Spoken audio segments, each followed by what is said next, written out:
Okay, no problem. I'm going to teach you. Okay, so listen to me. The topic for today is data type and literals. I will also be including variable in this. Okay, now, yeah, so concentrate. So don't chat until I ask you to chat. So just listen to me very carefully, right? You take any programming language, guys. I kindly request you. Okay, hold on. I'm going to tell you. So stop chatting. So just listen to me, my dear friends. Nothing, don't chat anything. Just listen to me. Okay, right? Now, don't chat anything until I ask you. Don't chat anything, right? So take any programming language for that matter, any programming language. It would be say C language, it would be Java, it would be Python, it would be any programming language for that matter. So these three things are common. Okay, you will definitely hear about data types, you will hear about variable, and you will hear about literals or constant. These three things are common in any programming languages, right? So now, having said that, what do you mean by this data type, what do you mean by variable, and what do you mean by literal? Okay, understanding these are so important that without these three things, right, you will not be able to do coding at all. Okay, so that is why I thought I would actually have a separate chapter dedicated for these concepts, so that I will be able to help you understand this better, so that the future classes would become very easy. So having said that, first let me give you a simple example in C language. Okay, so before getting into Python, as you can see, I've given the box as empty box, right? So first I'm going to explain it in C language. Okay, and then I will tell you how it is done in Python. So people who don't know C language, it's okay, ignore it. Okay, so people who already know C language, they will be able to appreciate it, right? First thing is that, what do you mean by a data type? Okay, no, let me give you a plain, I don't call it as a definition, but I'll give you in a very plain English. Okay, data type will indicate the compiler how much of memory has to be allocated for the variable associated with it.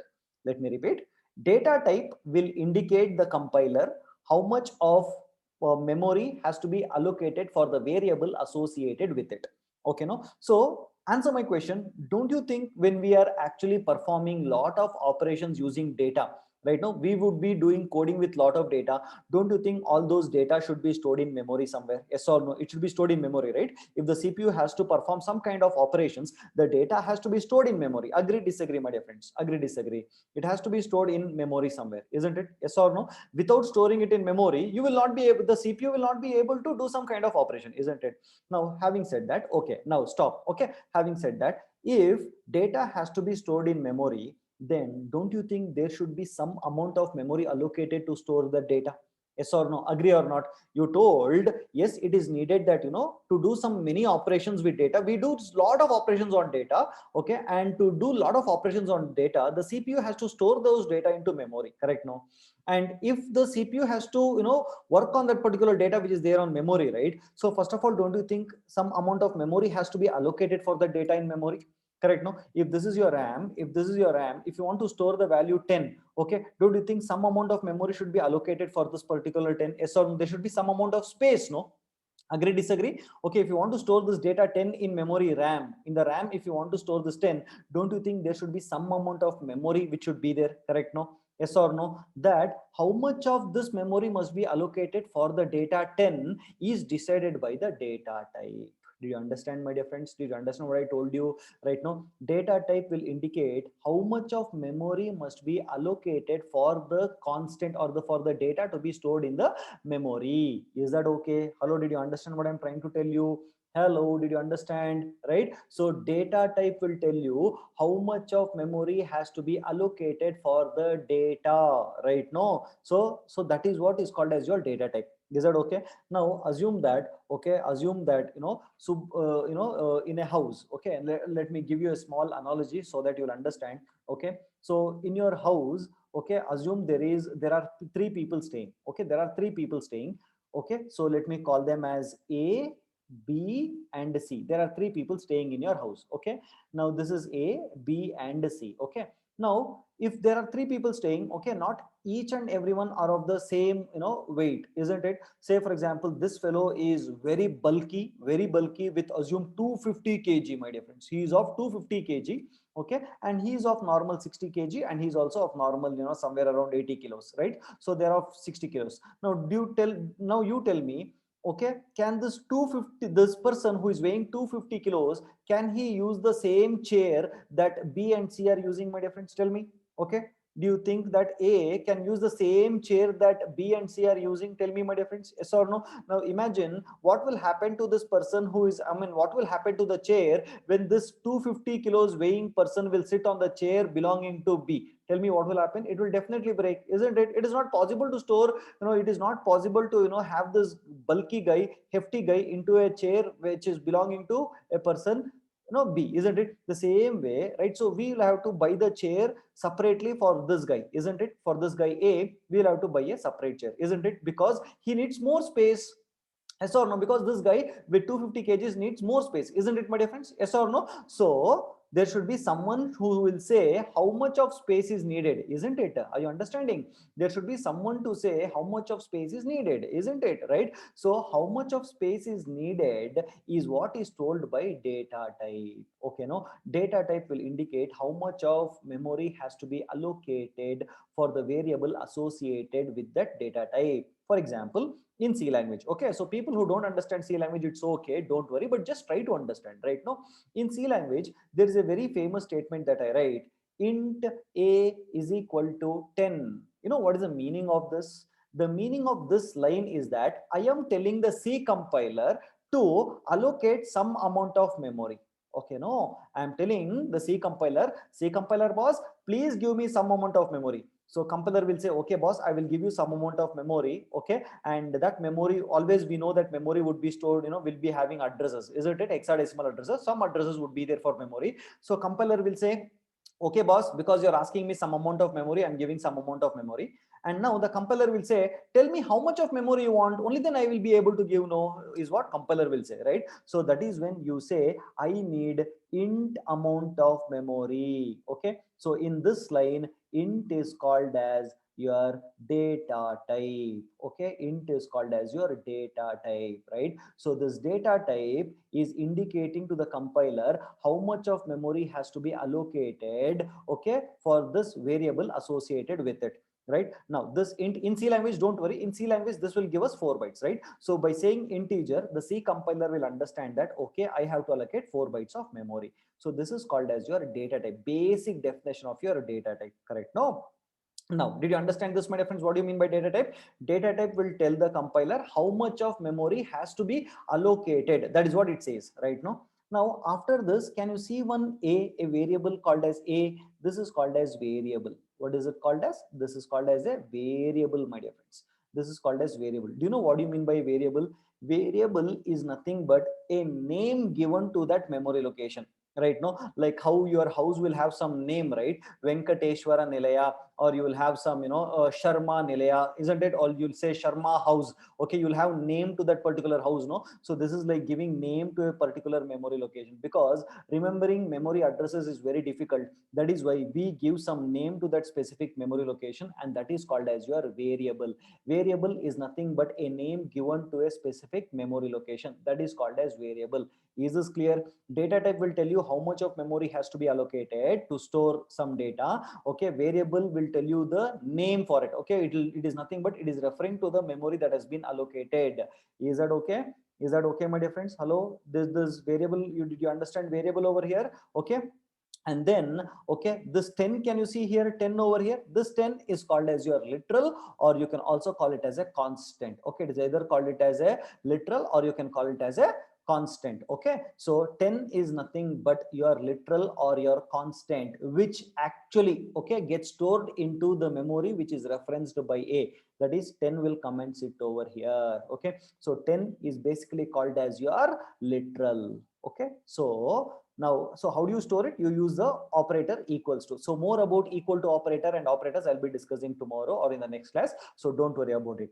For now, you have to understand these three things. You know what are they? First one is data type. Okay, second one is variable, and the third one is literal. Okay, so data type will indicate the compiler how much of memory has to be allocated. Variable will be the name given to that memory location that has been allocated, and literal is nothing but the data that would be stored inside that memory location which got allocated. Is that clear, my dear friends? These are the three things that you must understand. Did you understand this?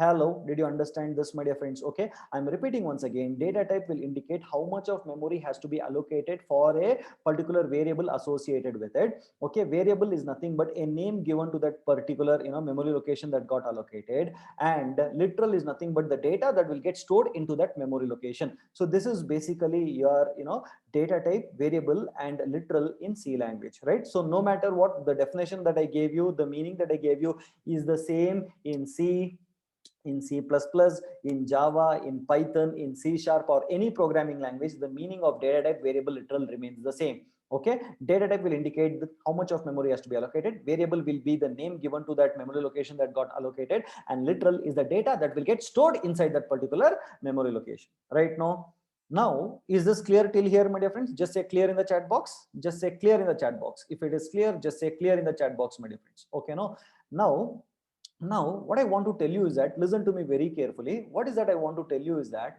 in C language, I'm not got into Python yet. Okay, so listen to me. In C language, or in C++ language, or in Java language, or in C Sharp language, any language for that matter. Okay, if you want to allocate some amount of memory, you have to tell the compiler a data type. It means you have to tell the compiler how much of memory has to be allocated.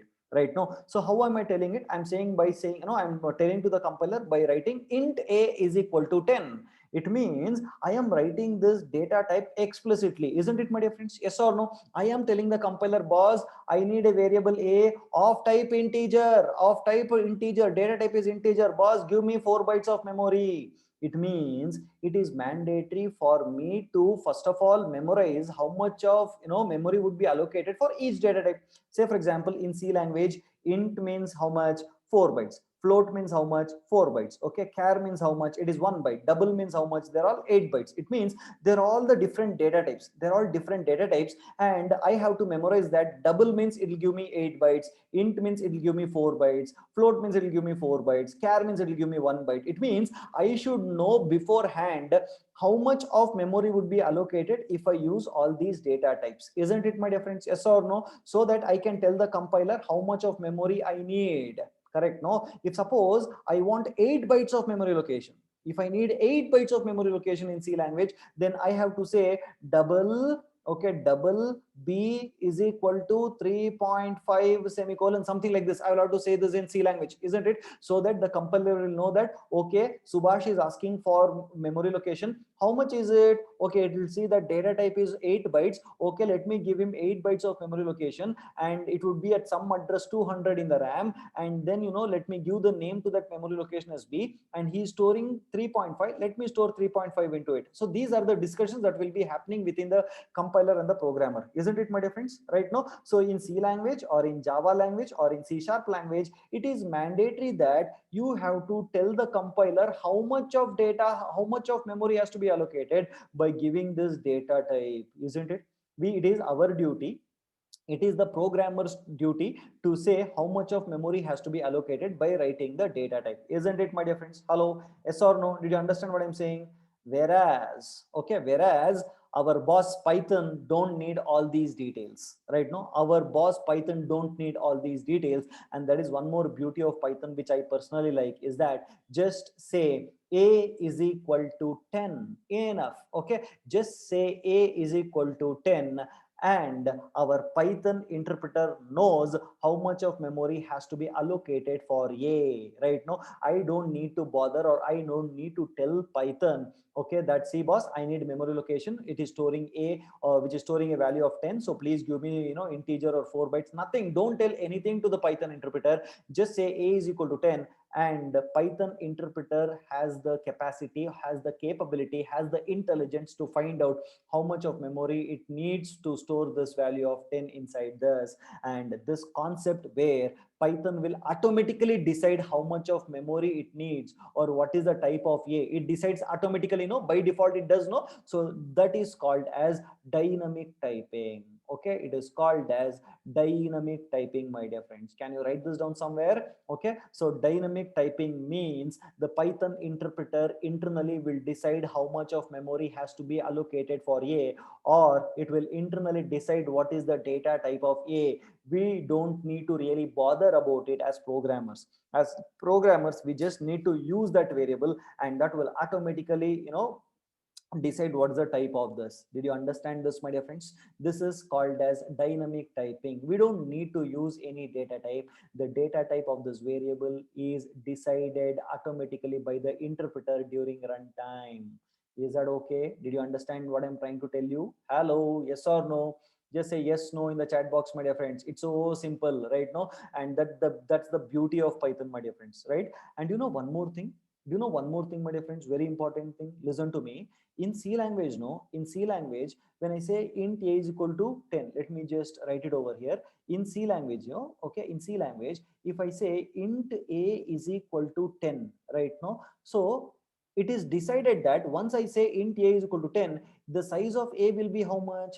The size of a would be 4 bytes, because it is integer. The size is fixed. People who don't know C language, it's okay, forget. Okay, no. So in C language, no, it is decided that a will be of 4 bytes. It is of 4 bytes, right? No, it is of 4 bytes, my dear friends, right? A, and it will say it will contain 10 at some address 200, and its value is 10. Okay, now if I try to say double, okay, because I want to now store something else into a, okay, I don't want to store this value 10, I want to store something called as some fractional part, which we call it as floating point in computer terms. Okay, I want to say double a is equal to 3.5.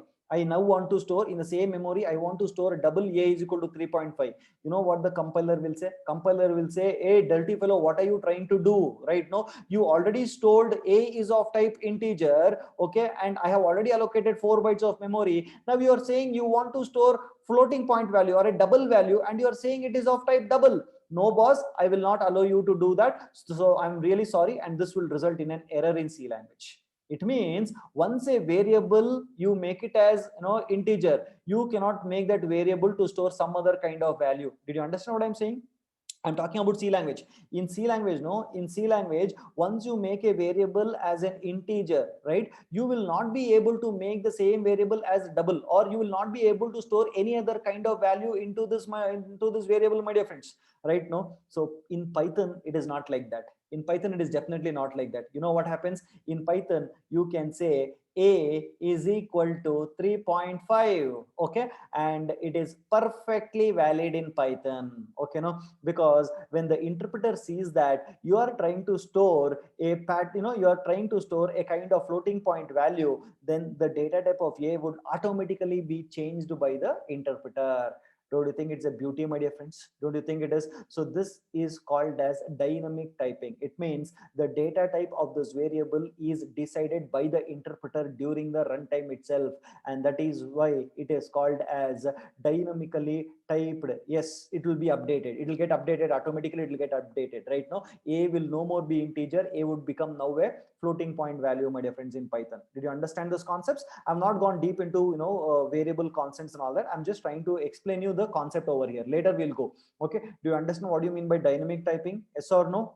You remember on the first day, in the material, in the second day, there was something called as advantages. Python is dynamically typed. Have you noticed it? Python is dynamically typed, I told you. You remember? And I could not explain that day because I have to come to this day to explain this, isn't it, my dear friends? That is why I told you I will explain you later in the class. Okay, no? So now did you understand what do you mean by a data type? What do you mean by a variable? And what do you mean by a literal, my dear friends? In Python, data, you don't need to bother about the data type. The data type would be automatically, okay, taken care by the Python interpreter, and it follows something called as dynamic typing. Okay, in C language, when you say integer, it occupies 4 bytes, whereas in Python, when you say integer type or floating point type, we definitely don't know how much of memory would be allocated for this, because Python would automatically take care of it, because each and everything in Python is considered as an object. Okay, no, so different objects on different implementation of Python uses different way to store it. So Python says you don't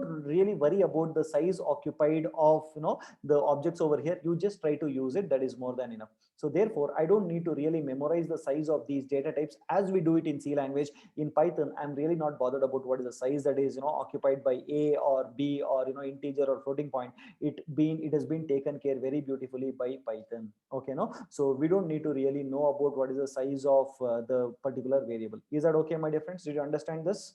Is that okay, guys? I would be explaining each and everything. Just understand, I will give you time to ask me doubts. Please ask me doubts then and there. Okay, each and everything, the course is designed in such a way that I am going to explain each and everything. By the time you course complete, you will have no doubts. So just ask me, I'll give you time to ask me doubts. Please ask me doubts that time. Just understand, just let me know, did you understand this concept or not? Is that okay? And I kindly request others not to give me any answers for now. Okay, no, and please don't answer for even others question, let them listen to me. Is that okay? Right? Else I will even close the chat also and you will have to just listen to me, that's all. Is that okay? Right, so just keep quiet, have just listen to me. I'll ask you whether you have doubts, then you ask me doubts. Okay, now did you understand dynamic typing?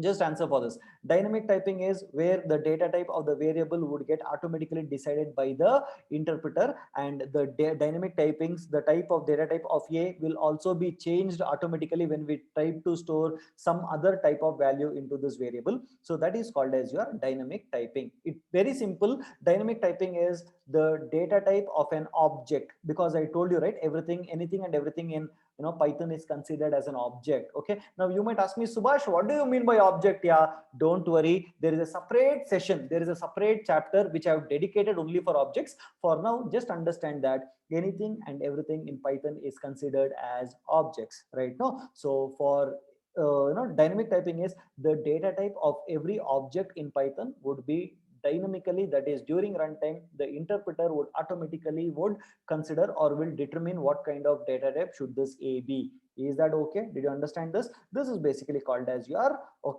dynamic typing. So did you understand what do you mean by a data type, what do you mean by a variable, and what do you mean by a literal, isn't it? So data type is nothing but which will indicate the compiler how much of memory has to be allocated, and variable is nothing but the name given to a particular object or for a particular memory location.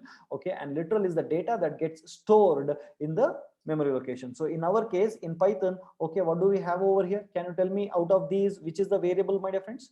Which is the variable over here? Can you tell me? Okay, exactly, A is called as the variable, isn't it? A is the name given to a memory location, isn't it? A is the variable. And what is 10? What is 10? 10 is basically a literal, isn't it? This is called as a literal or a constant. You can either call it as a literal or as a constant. Is that okay? Clear with this, my dear friends? Is this clear? Okay, just have enjoy the session. Okay, end of the day you will be able to understand everything. Promise, I promise you. Okay, no? Now, okay, now listen to me carefully. Now let me open our material for today, right? So having said that, how many types of constants are there? Okay, so constants, there are something called as integer constant, floating point constant, hexadecimal constant, okay, octal constant. Guys, are you able to see my screen, my dear friends? Okay, a Microsoft Word document, are you able to see this? Right? Okay, right. Octal constant you have, binary constant you have, okay, complex constant you have, okay, constant you can also call it as literals. So, and you also have something called as string literal. Okay, then you have something called as true literal or a false literal. Okay, so when you see all these literals, all these constants can be grouped together, right? So all these integer, float, hexadecimal, octal, binary, complex, all these are dealing with numbers. Okay, like we wrote A is equal to 10, no? Right? No, 10 is a number, no? Yes or no? Is 10 a number? Is 10 a number, my dear friends? Hello, is 10 a number? Right now, so that is nothing but your integer literal. Right now, it is an integer constant, isn't it? It is an integer constant. So all the constants that are to do with numbers are classified as numeric literals. Right now we have something called as string literals. Don't worry, I'm going to give you examples for all these things. Okay, one by one I'll be giving you examples, so let us understand this. Okay, and then we have something called as string literals. Okay, this is very important to understand, my friends, because throughout the course we are going to use strings for a lot many number of times. So it's very important we must understand what do you mean by string literals. What do you mean by string literals? Very simple. Okay, when I write A is equal to within double quotes, if I say Subhash, SUB. Okay, let me write SUB. Then this becomes your string literal. Group of characters put together becomes a string literal. Is that okay? In C language, you have something called as character. Here, there is no character data type and all. There is no char. There is only called as string literals, right? So what do you mean by string literal? Anything that you write within, okay, double quotes is called as a group of characters that you write within a pair of double quotes is called as a string literal. Therefore, this is your string literal, my dear friends. Okay. So now listen to me carefully. In Python, okay, string literals can either be written within single quotes, that is SUB like this, or it could be written as SUB like this, or it could be written with three, three single quotes called as, SUB like this, or you can also write it as double quotes three times. Okay, SUB, and again double quotes, enclose it with double quotes three times. So all these are called as your string literals, my dear friends. Is that okay? Hello, is this clear? Hello, is this clear, my dear friends? Hello. So what do you mean by string literals? Okay, what do you mean by string literals? A group of characters put, together, a group of characters put together within a pair of, a double quotes or quotes, you can call it as, is called as a string literal. Is that okay? Now tell me, here are these two same, my dear friends? When I say A is equal to 10, okay, and A is equal to, okay, 10 like this, are these both the same, my dear friends? Tell me, are these two same? Okay, absolutely no. What kind of constant is it? Okay, this is basically an integer constant, isn't it? This is nothing but an integer constant because it is a number, or you can call it as a numeric constant. This is basically a number. For people who are first time, listen to me very carefully. This 10 is a number. It does not have a double quotes, isn't it? Whereas this is a string. This is a string. Now you might ask me, Subhash, what is the difference between these two? Is what you might ask me. Now listen to me. This 10 is a number which would be stored like this. I will show it to you. In memory, okay, it would be stored in the binary format. Okay, 0 0 0 0 1 0 1 0. This is 10. Okay, is this okay with everyone? Okay, this is how, this is 10 represented in memory. This is how 10 would be stored, right? No, this is how 10 would be stored. Okay, no, whereas, okay, whereas, my dear friends, okay, this will not be stored like this. Rather, it would be stored separately as 2 bytes. Okay, I'm just giving an example. Okay, using 1 byte, I'm just giving an example with 1 byte. Actually, it is something else. I don't know what Python, different Python implementation uses different ways to represent it. Okay, but still, I'm just trying to tell you. Whereas in string, no, for one separately there would be memory bytes, and for 0 there would be a separate memory byte. It means one would be 0 0 0 0 0 0 0 1, and for 0 it would be 0 0 0 0 0 0 0 0. Is that okay? Right now, so this is called as an integer, this is called as a string. So these looks same, but both are not same, isn't it, my dear friends? Did you understand? This is called as an integer constant, whereas this is called as your string constant. Integer is just a number, whereas string is nothing but a group of characters. Is that okay? Hello, is it is basically group of characters. Or I will give you one more way to understand this. You know how this would be stored in memory? This would be stored in memory like this. Listen to me. There would be a box. Okay, I'll tell you the actual way of representation in Python. Okay, this I'm just trying to give you an example. Okay, what would be stored inside this would be 10. Okay, or let me give you one more example so that it would be easy for you to understand. Okay, listen to me. If I say here it is 10, okay, let me make it as, okay, let me make it as 1. Okay, a is equal to 1, a is equal to 1. Okay, and then I would make here is, within double quotes I would say 1. Are these two same, my dear friends? Tell me. This is an integer, whereas this is a string, isn't it? You know what would be stored inside this box for the first one? 1 will get stored. What will get stored? 1 would get stored over here, isn't it? But whereas in this case, what will get stored, my dear friends? What will get stored over here, my dear friends? Okay, this is a at some address 100. This is 100. Okay, this is some address. Okay, what would be stored over here, my dear friends? For all, this is a character, no? For character, what will get stored? For each and every character, its ASCII value would be stored.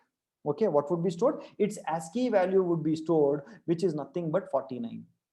The ASCII value of 1 is nothing but 49. 49 would get stored, right? So for people who don't know ASCII value, it is very simple. Okay, ASCII value stands for American Standard Code for Information Interchange. What is it? American Standard Code for Information Interchange. I'm writing it over here.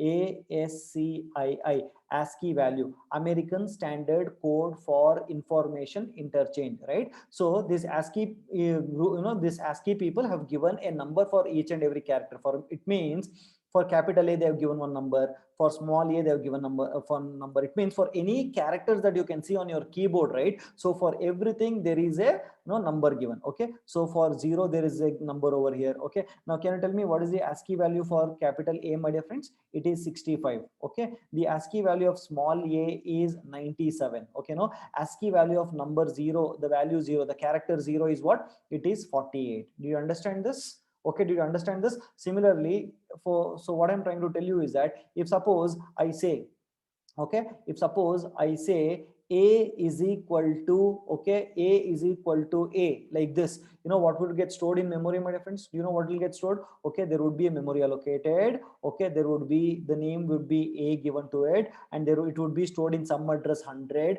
And what is there inside this, my dear friends? 65 would have got stored over here in Python, ASCII value. So a will not get stored, rather its ASCII value would be stored, right? Now similarly, what will be stored when I say a over here? Tell me. If I say small a, what would get stored over here?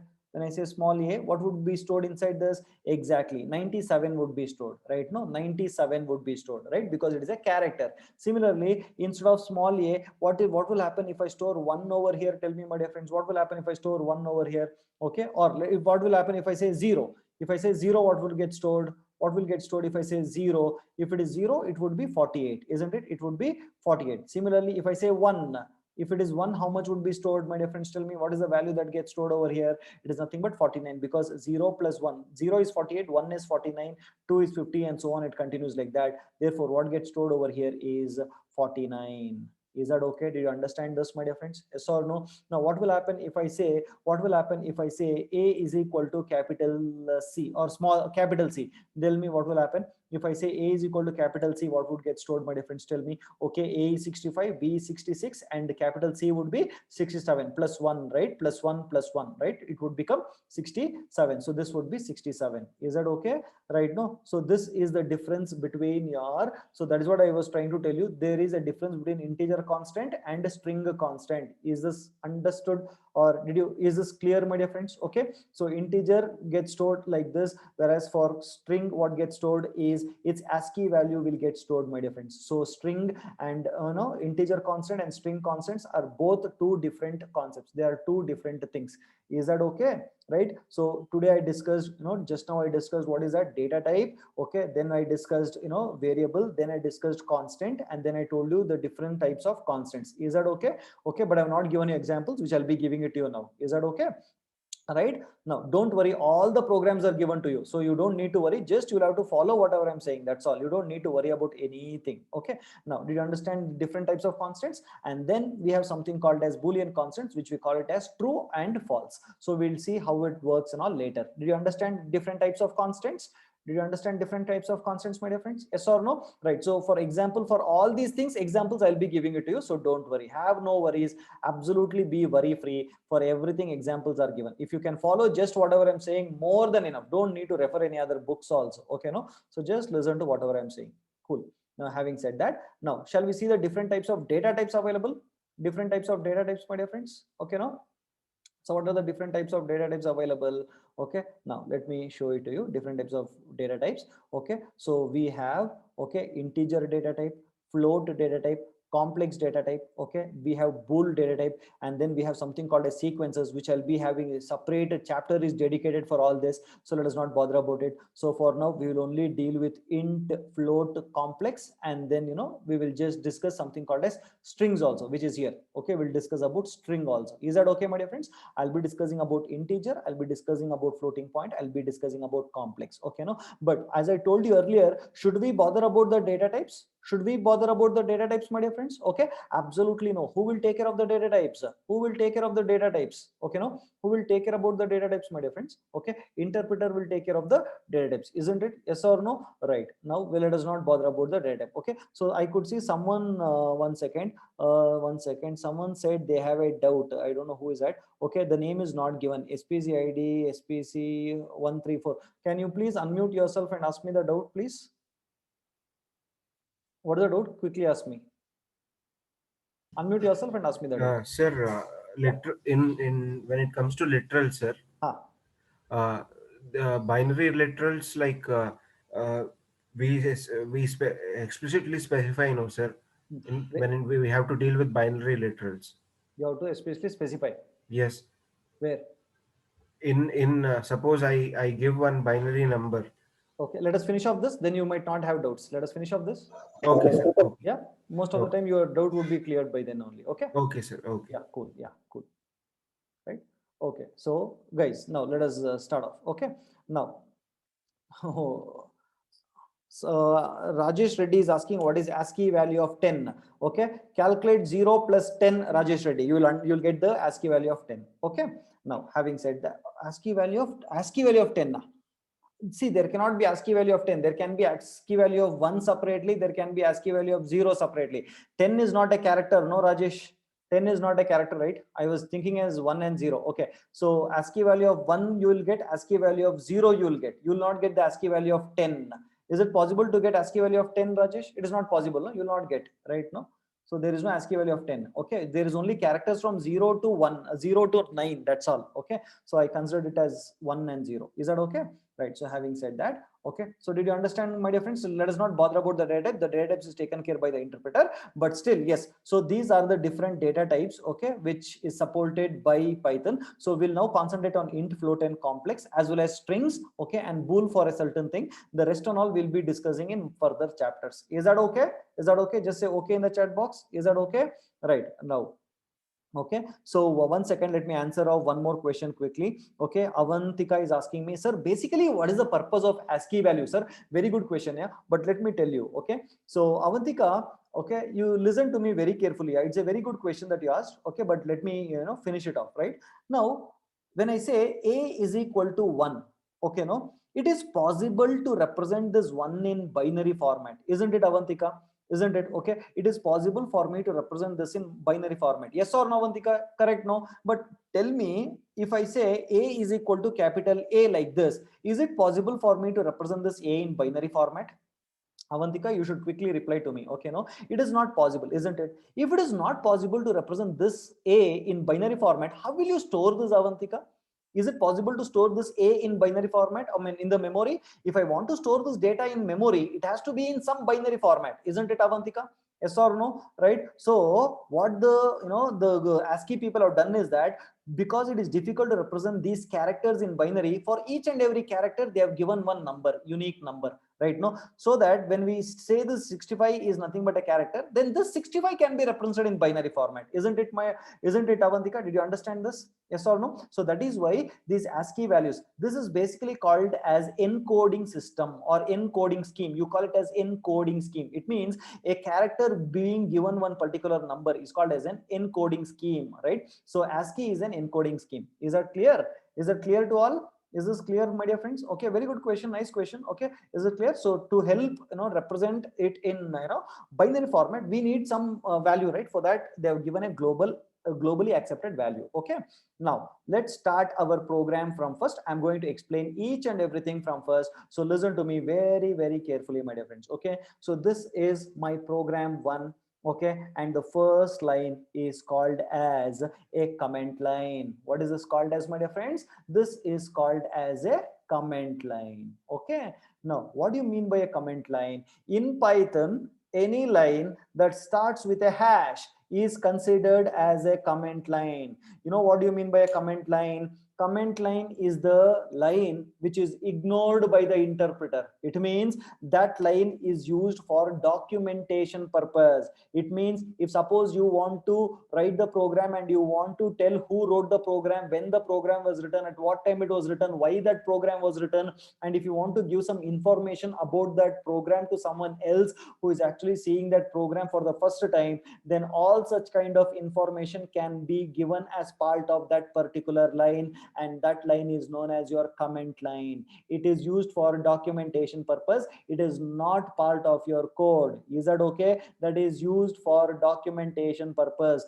because this is my first program. I just want to show you this is my first program. I wrote it as hash. This is my first program. Therefore, the Python or your, the Python interpreter will ignore this line, and there won't be any kind of assembly instruction generated for this line, my dear friends. This is called as your comment line. Did you understand this? Hello? Did you understand what do you mean by a comment line? It has nothing to do with the code. It is only used for indicating what is the program all about. Okay. Similarly, okay, there are other two ways in which you can, provide comment lines in Python.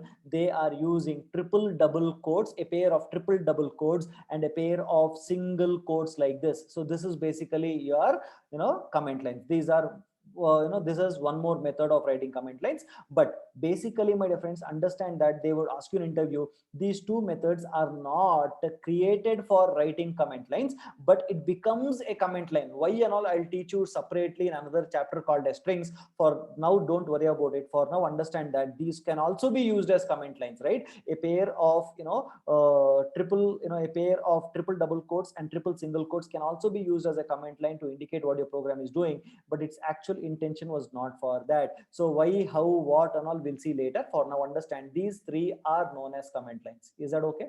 Okay, to give some information about the program. Is that okay, my dear friends? Hello, is that okay? Now, super cool. Now tell me, okay, now I'm getting into examples for all the constants. Now tell me, my dear friends, okay, what is, okay, now in this case, what is the variable name? What is the variable name? Tell me. A is the variable name, isn't it? A is a variable. And what is 5? 5 is what? 5 is what? It's basically a 5 is a literal or a constant, literal or a constant, isn't it? So we have A is equal to 5, B is equal to 6. Now tell me, what kind of literal is it? What kind of literal is it? A is equal to 5 and B is equal to 6. What kind of literal is it? They are called as integer literal. Okay, they are called as integer literal. Is that okay? Now coming to the next example, we have C is equal to 1.0 and D is equal to plus 2.0, right? Because it has a fractional part. Did you see that? It has a decimal point and it has a fractional part. Then what kind of literal is it, my dear friends? Okay, did you see here? What type of literal is it? They are called as your float literal. They are called as floating point literal. Okay, they are constant, right? Now in that case, okay, now in that case, let me ask you one more question. Then tell me, if A is equal to 5, if 5 is an integer literal, then what is the data type of A, my dear friends? Okay, choose. I'm showing you the different data types. Now tell me, what is the data type of A here? Okay, exactly, right? No, it is integer. But should we take care of all these things? Should we take care of all these things? Absolutely not required, because the interpreter will take care of the data types. Okay, that is integer. Is that okay? Now coming to the next one, let us move to the next one. Okay, what type of literal is this? Okay, here it is an integer literal, float literal. Now what kind of literal is this, my dear friends? Tell me. Okay, 5 and plus 5 or plus 6 both are same. Okay, 1.0, sorry, here when you say 5 and plus 5 both are same, plus that is why I showed you, when you write plus 6 it is same again. Okay, so what kind of literal is it? It is complex. It is in the form of A plus ij, isn't it? Okay, it is a form of A plus ij. Okay, A plus bj or whatever it is, right? A plus bj, right? So A plus ib or something like that. Okay, which you have learned in your school days or something, right? So this is a complex literal, right? You can represent complex numbers in the form A plus ib using complex literal, my dear friends. Did you see that? This is, okay, basically complex literal. Am I showing the example for each kind of literals? Am I showing example for each kind of literals? Hello, yes or no? Now, cool, right? No, so the data type is also here. It's a float data type, complex data type. So you don't need to bother about the data type. The interpreter will take care of it. Okay, no? Now next one, right? So what kind of data type is this, my dear friends? What kind of literal is this? Can you tell me? Okay, it is 0x. Did you see that? 0x, right? So you know that numbers can be represented in what kind of okay, numbers can be represented in what all? You can represent that in decimal, you can represent that in hexadecimal, you can represent any numbers in octal number system, you can represent any number in binary number system, isn't it? These are the different number systems, isn't it? Right? So when you say 0x, it means what? Hexadecimal. This is hexadecimal, isn't it, my dear friends? These are hexadecimal, okay, numbers, right? Now what about 0b? Okay, 0b means what? It is binary. Okay, it is binary number, it is binary literal. Okay, hexadecimal literal and binary literal. Did you see that? Okay, hexadecimal literal, binary literal. Okay, no, next. Okay, next, what is there? Okay, what is o o? Okay, this is not o, it is 0 o. Okay, 0, this is not o capital O, it is 0 and small o. 45, what is this? This is basically octal number system. Did you see that, my dear friends? Okay, so these are the different examples for different literals. Is that okay? Right now, okay, now having said that, now I'll ask you one more question. Listen to me, I'm going to ask you one more question. Now tell me, what is the data type for G? You told this of hexadecimal literal is okay, hexadecimal constant, but G is of what data type? What data type G is of? Can you tell me what is the data type of G, my dear friends? Okay, no, no, no. Okay, listen, yeah, hey guys, listen, see and say, no, don't just randomly say some dirty answers. Okay, listen, see here and then say. How can you say it is floating point? Okay, now you say here, it is here G is 0x1a. Okay, you have 0b1010, and you have octal number 0045. Right now, did you see that? Okay, K, I and G, what kind of literal is it? They all come under integer literals. They're all numbers, they're all decimal numbers which can be represented in one or the other format, isn't it? Decimal can be represented in hexadecimal, decimal can be represented in octal, decimal can be represented in binary, binary can be represented in decimal, octal can be represented in hexadecimal, isn't it? Yes or no? So different things can be represented, different integer numbers can be represented in different format. Yes or no, my dear friends? Hello, yes or no? Have you gone through my digital electronics video that is there on YouTube? Did you watch that? Okay, I've shown you how to convert decimal into hexadecimal, hexadecimal to octal and all that, isn't it, my dear friends? Yes or no? Right, so all these come under integer literals and integer data type, int data type. Did you understand? Hexadecimal literal, binary literal, octal literal, all these comes under, okay, what type of data type? Int data type.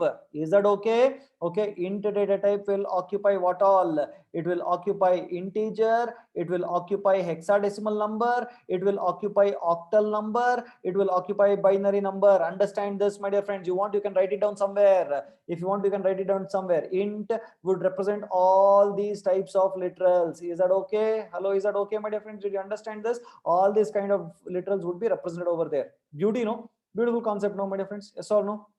Right, so very beautifully Python has been designed, my dear friends. Okay, no, now did you understand the examples now? Different examples. Okay, so integer literal, integer data type, right? Now float literal, float data type, right? Complex literal, complex data type, right? Hexadecimal literal, int data type. Binary literal, int data type. Octal literal, int data type. Did you understand this? Now m is equal to true. Now what kind of literal is this? True. What kind of literal is this? Tell me. I'm showing you here, don't worry. Tell me, what kind of literal is this? Okay, we completed octal also. What kind of literal is this? Exactly, they are called as Boolean literals. Both true or false are called as your Boolean literals. Where this is used, I'll tell you later. Don't worry about it. Just understand the concepts that I'm teaching you. Step by step, I'll take you. Okay, now tell me, what are these literals, my dear friends? Hello world, hello world, hello world, hello world. Did you see that? They're all group of characters. They're all group of characters which are put together. What kind of characters are, what kind of literals they are? They're all string literals, isn't it? They're all string literals, my dear friends. Okay, no, they're all called as string literals. Did you see that? Okay, no, so I've classified everything in a very beautiful manner over here so that you can refer completely in detail. Is that okay? Now, so shall we do some operations? Shall we do some operations, my dear friends? Okay, now you can see the operations over here I've given you. Okay, I'm adding a plus b, c plus d, e plus f, g plus h, I plus j, and k plus l, for which, okay guys, I want you to type all these things by yourself after the class on a idle. Is that okay? Or you can do it on your command line. I have to do by yours. I want you to do by yourself. Okay, don't see the output and keep quiet, right? I want you to type everything by yourself. Okay, now tell me, sum of 5 and 6 is how much? 11. Sum of 1.0 and 2.0 is how much? 3.0. Now sum of 5 plus 2j and 2 plus 3j. So this 5 plus 2 will get added, and 2 plus 3 will get added for j, and it becomes 7 plus 5j. Okay, no, and then what do you call this? It is the real part and the imaginary part. Yes or no? We call 5 as the real part and 2 as the imaginary part. I cannot get into more details of complex. Okay, it is already some basics. Okay, so please, you can go ahead and go through the math and basic mathematics. Okay, and then sum of 26. Now, by the way, how did we get 26 over here, my dear friends? 1 2 3 4. This is what? Okay, let me show this. 1 2 3 fourth line, fourth one, let me see, fourth one. Okay, so 1 2 3 4. Okay, g and h. So g and h, my dear friends, g and h. Okay, it says 26 and what is that? G and H. What does it say? 1, 2, 3, 4, 26 and 35. How did it get 26 and 35, my dear friends? Tell me. How did it get 26 and 35? Can anyone tell me? Okay, the output is 26 and 35 is 61. Exactly. It means, for us it looks like hexadecimal, but in memory it is stored as an integer. So if you want, so 0x1a is the hexadecimal version of 26. Okay, and 0x23 is the hexadecimal version of 35. Yes or no, my dear friends? Do you understand this? Correct? No, that is why it says sum of 26 and 35 is 61, right? No, so this is in decimal it is 26 and this is in decimal it is 35. So if you don't know how to convert hexadecimal to decimal, decimal to hexadecimal, please watch my YouTube video which I've told you basics of digital electronics. I've given you steps. Okay, now similarly, what number is this, my dear friends? Tell me. Binary number 0. Okay, tell me what number is this? Okay, it is in binary format. No, 1010 8 9 10. This is 10 here. 10, and what number is this? It is 1. So 10 and 1 is how much? 11. You get the output as 11, my dear friends. Okay, and the sum of 37, this is 37 in decimal, this is 37 in decimal. Okay, and this, what is this? 46, how much? How much is 46? It is 38. Okay, octal is nothing but 38. So adding 37 and 38, you get 75. Is that okay? Now did you understand this? Hello, is that okay, my dear friends? Did you understand this? Clear with this? Hello, clear with this? Now I'm going to explain you one more thing. Listen to me. Okay, now I'm going to explain you one more thing. Listen to me. How does print function work? How does print function work? Print is a standard library function given by Python to print certain characters on the screen. Okay, no? So how does it work? First, what is this called as? Whatever is there inside this print, it will start printing, my difference. There is nothing like format specifier, like how you use in C and all. No, there is no format specifier and all that. It is very simple, very straightforward. Okay, so let us see the first one. Okay, what is this? What is this called as? Before comma, what is this called as? First parameter called as? Okay, tell me what kind of constant is this? The first one. Okay, I told you, no, first one within double quotes, what is it? It is basically a string. I told you, no, so that gets printed. The sum of, it gets printed, right? It prints the sum of. The moment it sees a comma, it will put a space. The moment it sees a comma, it will put a space here. The sum of. The moment it sees a comma, it will put a space over here. Are you seeing the? Are you seeing here? The sum of, it will put a space over here. Did you see that? It will put a space. It will put a space. Okay, we can override that space also. Don't worry. It will put a space over there. And then what is there? The sum of a. What is a value? What is a value? A value is 5. Therefore, the sum of 5, and then it says again comma. Comma means again what will it put, my dear friends? Tell me. The moment it sees a comma, what does it put? The moment it sees a comma, what does it put? It again puts a space. And after that, what is there? And is there. Okay, and again it sees a comma, it puts a space. And then it sees b. What is b value? What is b value? It is 6, isn't it? And after that, b value, there is again comma, it puts a space, and then says is, again there is a comma, space, someone. What is someone? What is someone? A plus b. What is a?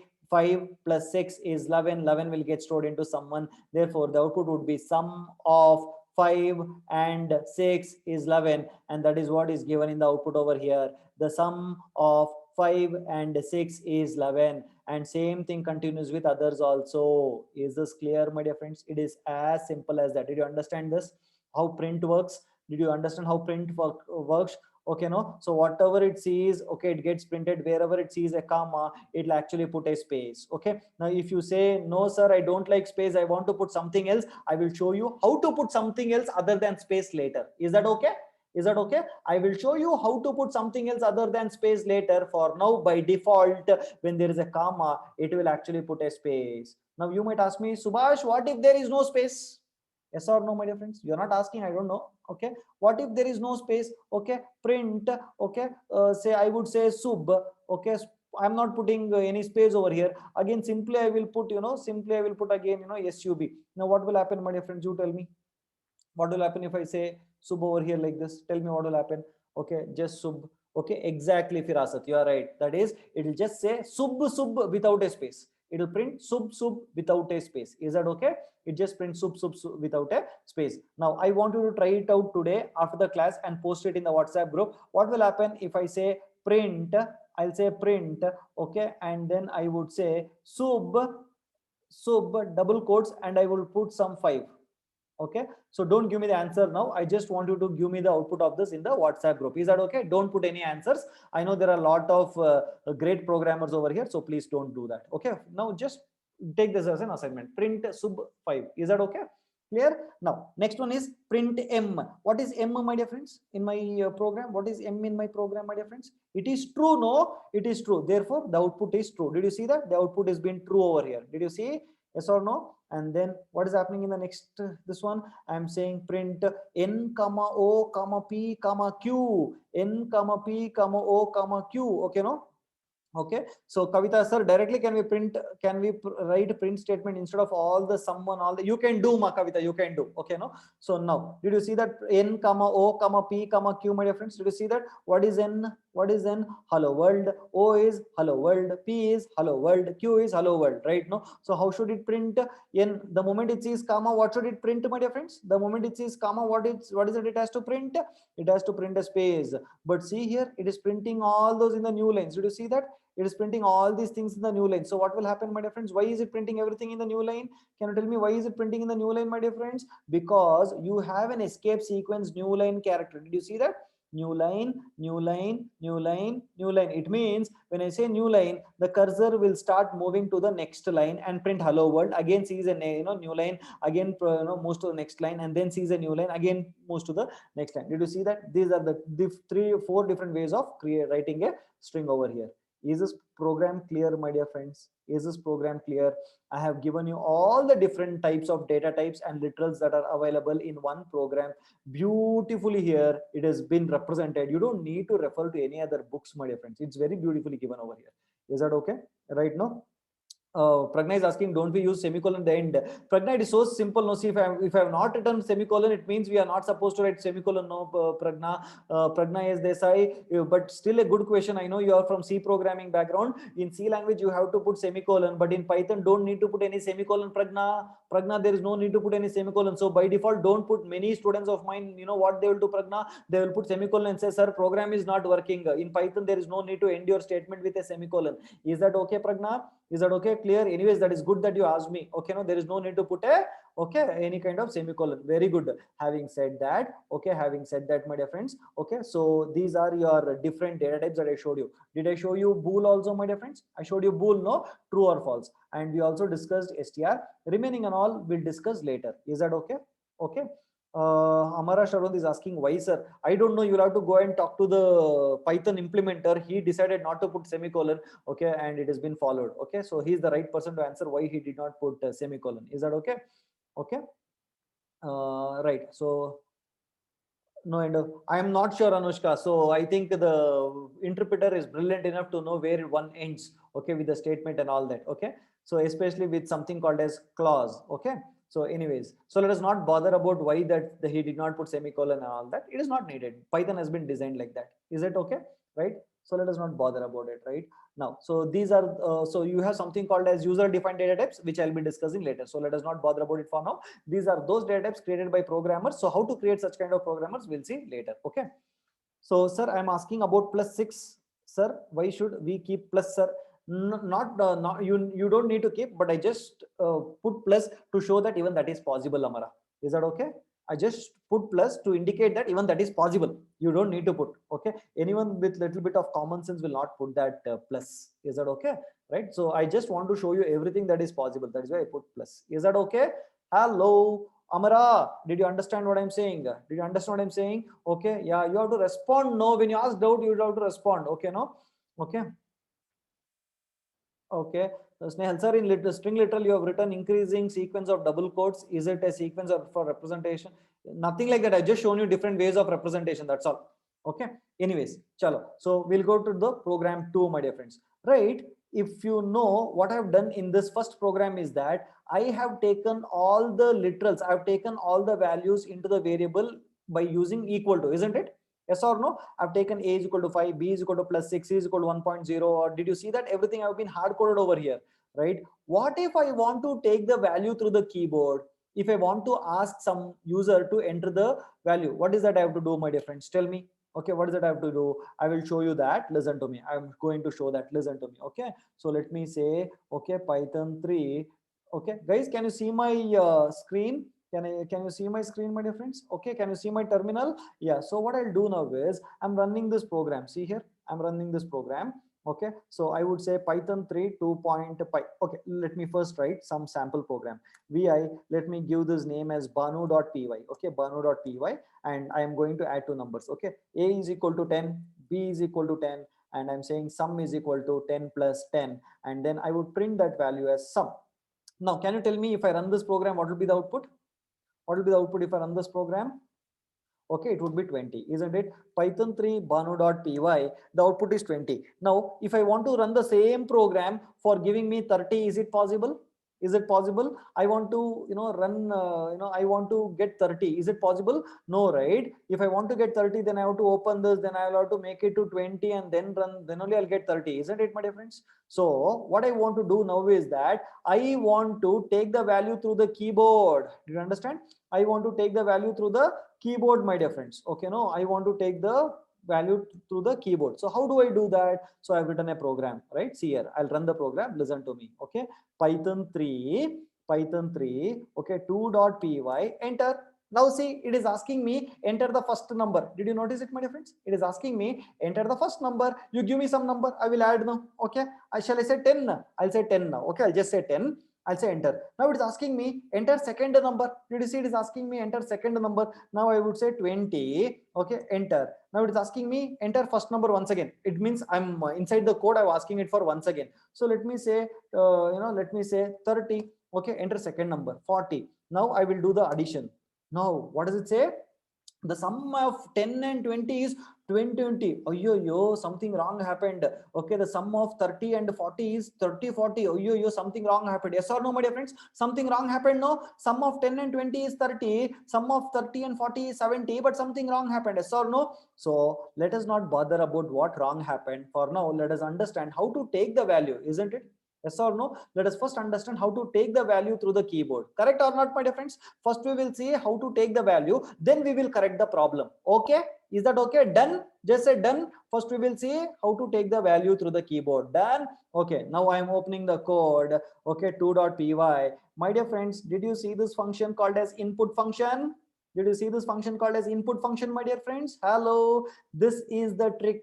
Input function is used for you to take some value through the keyboard. Okay, no? Did you see that? Okay, it is actually taking the first number. I said enter first number. Input is the function which is used. Now tell me which is the function that you will use to take the value through the keyboard. Tell me which function you will use to take the value through the keyboard. Input function. You should not forget input function. Very good. Okay, no? And then did you see, again I'm saying, so it should have been third number, not for second number. It should have been third number, and then it should have been the, okay, fourth number, isn't it? Fourth number, right? Fourth number, isn't it, my dear friends? Okay, but okay, did you understand input function now? Input is a function. Input is a standard library function which will help us take the value through the keyboard, right? No, now I'll explain this in detail. So let me first explain this to you in detail, then we will go ahead. Now listen to me. Okay, now, okay, now listen to me, my dear friends. A is equal to input.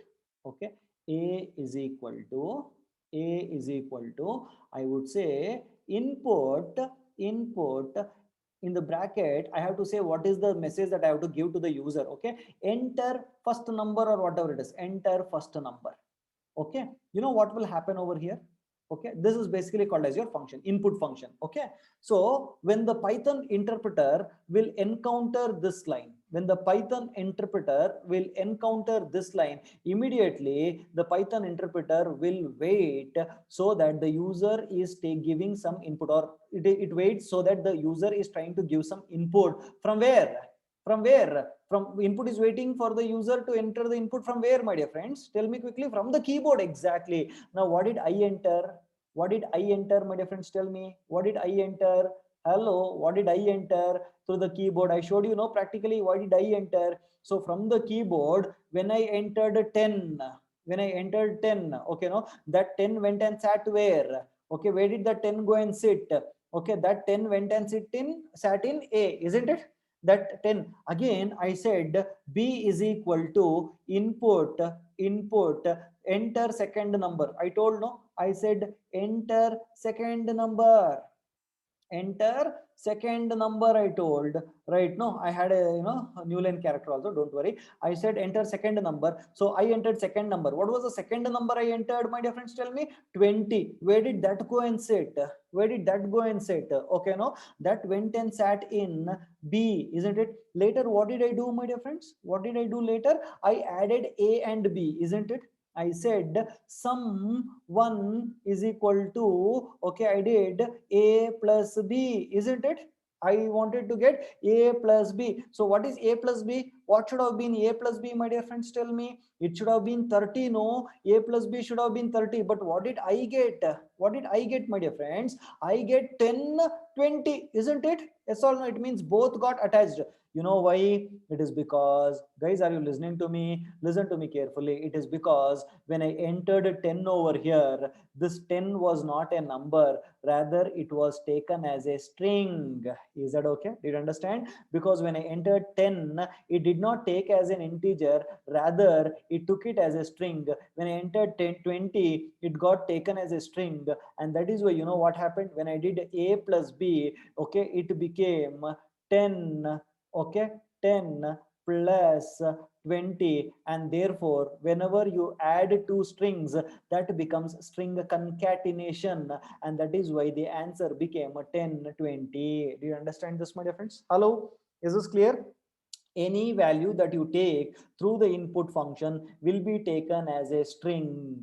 Okay, it will be taken as a string. So for that reason, okay, we have to, so what is that, the for, okay, we got it as a string, and therefore what happened is that, okay, why did it happen like that? That is the way input works. Input is used to do like that. Okay, no, input is the function which is used to take the data through the keyboard, and that would be in the form of a string. That is how input is designed. The input function is used to take the data through as a string value, right? No, so, and when you add two strings, what happened was that it got concatenated like this and gave us the answer.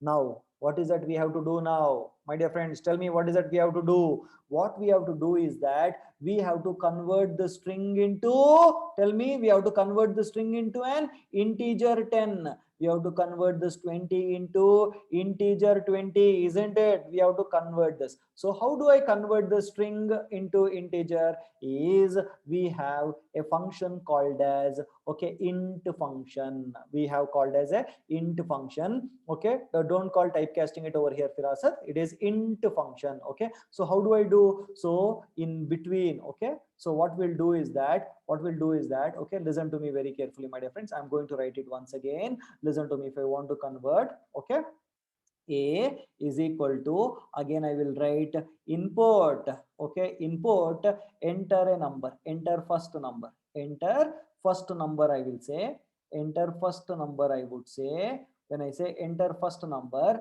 and if I say 10, what is that I'll get, my dear friends? Tell me, what is the value I'll get into A? Okay, I will get a string 10. If I enter 10, no, I will get string 10. Isn't it, my dear friends? Yes or no? Now, if I want to convert this into, integer, I have to make use of another function called as int.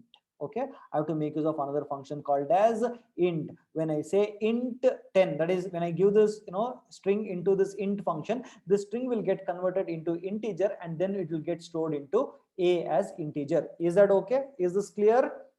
Is this clear, my dear friends? Okay. So what will happen here is that instead of writing all these lines, what I will do is that, my dear friends, okay, I would add int over here itself. Int, open the bracket, close the bracket. Okay, I have int, open the bracket, close the bracket. So what happens is that from inside, first, when I say input, enter the first number. What is that? What if I enter 10? How is it taken? If I enter 10, how is it taken? Okay, it will be taken as a 10 string, isn't it? It would be taken as a string over here. Is that okay? Now, then what will happen here? A would become, the string will get converted into an integer, and therefore it will become 10, my dear friends. Is that okay? Hello, is this clear? You understand this concept over here now? So taken, input taken as a string and then converted into an integer, therefore it is now 10. Okay, so that is what I've shown you in the next program, I guess. Okay, vi, okay, 3.py. Okay, my dear friends, did you see here? Okay, so one second. Okay, one second. Okay, so did you see this program, my dear friends? Okay, so input enter first. Okay, and I've converted that into an, see first what I got. Can you tell me what is there in A over here? Now first it is string, again string. I'm converting both of them into an integer and storing into A and B now. Again I'll take the enter the third number, enter the fourth number. Again I'm converting that into floating point numbers. I mean initially I'm taking the floating point and then converting that into floating point. Okay, and then I'm taking complex value, okay, through the through the input and converting that into complex. So what I'm trying to tell you in this program is that this int function is used to convert into integer format, to convert a string into an integer format. Okay, and here float function is used to convert any string into float format. Okay, and this complex function is used to convert any string into complex format, and then you can do the rest of the operations. Is that clear? Is that clear? Is it complicated? Is it clear? Hello. Okay, now let me tell you, I'll give you an example. Okay, I'll give you an example. 1 minute. I'll give you an example. Okay, now tell me, you must tell me. Okay, now if suppose I want to convert, okay, 10, tell me which function I have to use, my dear friends. Which function I have to use? I have to use which function? Okay, int function. Okay, I'll have to convert this into an integer. Okay, now if I want to convert a floating point value, then which function I have to use? Tell me. It's a string, no? It is a string now. I want to convert the string into. So what will be the output of this? This output would be 10. Okay, and if I will have to make use of float function, okay, float, therefore this will, the output of this would be only 3.5. okay, no, if suppose I have a, okay, 3 plus 1 j. Okay, now tell me what kind of, what is this literal context? Can you tell me? 3 plus 1 j, what literal is that? No, this is a string literal. It is with, you know, it is within double quotes. No, it is string literal. It is string literal, isn't it? It is a string literal. Yeah, okay, it is a string literal. Yes or no? It is a string literal. Now I want to convert this into complex literal, that is 3 plus 1j. Don't get confused. This is a string literal. I want to convert that into complex literal. For that, what is that I have to do? I have to use the function complex. When I use the function complex, that gets converted into 3 plus 1j. Did you understand this, my dear friends? Hello, you understand this? And then when you work out, you will get the answer. Is that okay? Hello guys, did you understand what I'm saying?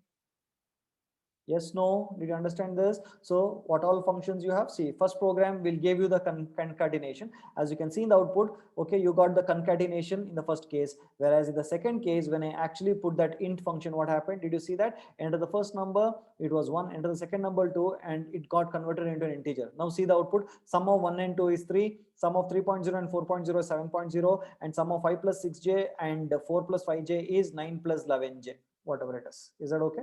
Right, no? Okay, so if we put a string like ABC, anything as such, will it convert into ASCII? Now, Ankur, wait for some time. I'll show you. The examples are there. Don't worry. Just hold on. Okay, no, right? Because for you, you have asked me. I'll just tell you. You will get an error for when you use int, float, and all that. When you use any ASCII value for your int, float, and all, you will get a exception. Okay, but even that is given. So hold on for some time. Is that okay, Ankur? Okay, but for your example, it gives you error. Okay, now, all right. Sir, do we have to put semicolon for complex numbers? No, yeah. Did I put semicolon somewhere without my knowledge? Did I put semicolon anywhere?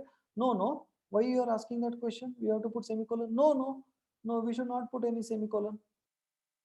No, yeah. In the program it is there. Oh my God, is there in the program? Let me see. Where is that in the complex? Oh, by it's a typo here. It's a typo. Don't worry. Okay, okay. It's a typo. No, you should not put. Okay, you should not put. Is that okay? You should not put, this is not there. Okay, you just remove it off. Okay, I'll give you a removed version later. Is that okay, my friend? Did you understand the concept? You understand the concept now? Hello, did you understand? No putting semicolon. Okay, right. Now is that okay? Shall I go to the next one now? Can you try this? Guess the output at home. Can you do this practically, or you want me to tell you? I can do it either ways, no problem. What do you feel? You want to do it by yourself, or you want me to tell it? Okay, if I tell, then you won't go and do it. Anyways, I will tell, don't worry. Okay, so but you should do it anyways. I'll tell you, but still you do it. Okay, no, now listen to me. Right now, if okay, now tell me. Okay, now tell me guys, when we say 10, what will happen? Tell me what is the output. Okay, like this, I'll show it to you. Okay, I'll show it to you 1 minute. But guys, I will tell you, but you should also try here. It is very important that you'll have to try. Okay, you have to try it. Okay, okay guys, tell me. No, I think you have the material, right? Can you tell me what is the number? instead of me. Okay, I'll do it 10. If I say 10, what will happen? The output is 10. Okay, so next minus 10, what will be the output? Minus 10. It will give you minus 10. Okay, so next 0.10, what will be the output? 0.1. Is that okay? Are you seeing the output? Guys, are you seeing the output? Hello, are you seeing the output? Okay, now when I say 1 comma 0, tell me what would be the output when I say 1 comma 0? 1 comma 0, 1 comma 0, 1 comma 0. What will be the output?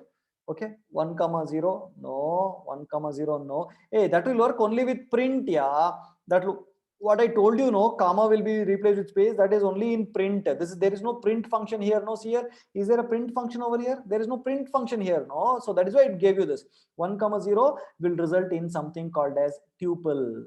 Okay, what is tuple? There is a separate chapter dedicated for this, don't worry. Okay, so this is basically called as a tuple. It would be, will be a tuple. Okay, now tell me what is 1 comma 024. Okay, 1 comma 024, what will be the output? 1 comma 0 gave you 1 comma 0. 1 comma 024, what will it give you, my dear friends? Okay, no, it will not give you. No, that is why I gave you this problem. It will not give you 1 comma 024. When I press enter, it gives me an error. Do you see that? When I say 1 comma 024, it gives me an error because the interpreter is asking me, Subhash, what is the 024? You can either have 0x24, 0b24 or 0o24, but what is the 024? I'm not able to understand, so therefore I'm going to give you an error. Is that okay, my dear friends? Do you understand? After 0 there should either be a x, there should be a b, or there should be an o. If the 024 cannot be a number, okay, no, integers will not have a preceding 0. If it is having a preceding 0, you should say whether it is an hexadecimal, whether it is a binary, or whether it is an octal. Is that okay, my dear friends? Is that okay? Okay, no? Yes, Zalak. Yes, Zalak. Is that okay? Now, so in the same way, okay, can you try out all these things and tell me what will be the output, my dear friends? Can you tell me this? Okay, you'll have to try out by yourself. Can you try this out by yourself? Okay, as an assignment? Yes or no? You have to try. Okay, but I'll tell you 0x20 is hexadecimal and it will give you the decimal version of hexadecimal. This will give you the decimal version of octal. This will give you the binary version of octal. I mean, this will give you the decimal version of this binary. Is that okay? Did you understand? Hello? Hello, do you understand this? Right, cool. Now when I say print hello, what will be the output? Tell me. What will be the output when I say print hello? It would be hello. What about print hello comma hello? Tell me. I'll just tell the output, okay, because you might not do that, is why. Hello comma hello, what will happen? Hello space hello, isn't it? Hello space hello, correct? No. Now I told you, no, instead of space you can write something else also. Did I tell you earlier? I will show you how to write something else instead of space. Yes, it is by saying hello comma hello and separator is equal to dollar. Okay, separator, when you say, if you don't want space and you want to give anything else, you can give it as a parameter to SCP. Okay, no, these are called as default arguments. I'll be explaining this in a separate chapter. So SCP stands for separator, that is dollar. So shall I show this to you practically here? Shall I show this to you, my dear friends? Okay, see here, I will show it to you. Print, okay, hello, okay, hello, okay. Now what is the output? Hello space hello. Whereas when I do print, okay, hello comma hello comma, I'm saying separator should be, okay, dollar. I'm saying separator should be dollar. Now see what has happened? Space has been replaced with dollar symbol. Did you see that, my dear friends? Did you observe this? Hello, is that okay? Okay, space has been replaced with dollar. Is that okay? Now, okay, now I'll tell you one more thing. Answer this question, my dear friends. Okay, what will happen if I say print hello comma hello? Okay, when I enter, what will be the output? You tell me. What will be the output when I say hello comma hello, my dear friends? Tell me what will be the output? Hello comma hello, what will be the output? It would be hello hello, and you see the cursor would go to the new line. The cursor will go to the new line. Did you see that? After hello hello, the cursor came to the new line. Did you see this? Yes or no? Now instead of that new line, I will make it something else. You see that? Okay, so did you see that over here? Print hello comma separator is equal to dollar and end it with hash. End it with hash. See here what I will do. Okay, comma, end it with what? End it with hash. Did you see that? End it with hash over here. Now you see what will happen. Did you see that over here? Okay, so therefore it is not ending with a new line, it is ending with a hash. By default, this end would be containing a new line, but now I have replaced it with hash. Is that okay? Is that okay? Is it clear, my dear friends? Did you understand this? I've given you everything, my dear friends. You have to just practice it. That is the only work that you have to do. Everything I've given over here. Okay. Now, what is this? Okay, now what is the next one, my dear friends? Tell me what. Okay. Okay, Balaji, try it out, Balaji. All you try it out, Balaji. Okay, now what happens to comma after second hello? Okay, nothing will happen.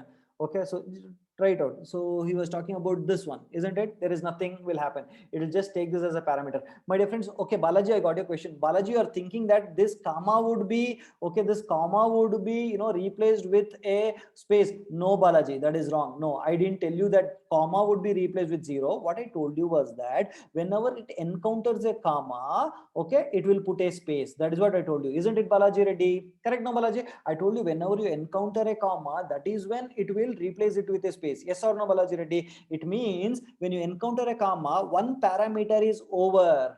Okay, the interpreter thinks one parameter is over. Now before printing the next parameter, let me put a space. It is what it means, right? No, so but we are giving the separator, no, so therefore it will understand that whenever a comma is encountered, let me replace that space with the dollar. Is that okay? Balaji, did you understand? Balaji, did you understand what I'm saying? Hello, Balaji, do you understand? Okay, chalo. No. Okay, what is the use of end hash? No use here. I just told you that if you replace this with hash, we'll get it. Is that okay? There is no use and all that. I'm just showing you what will happen.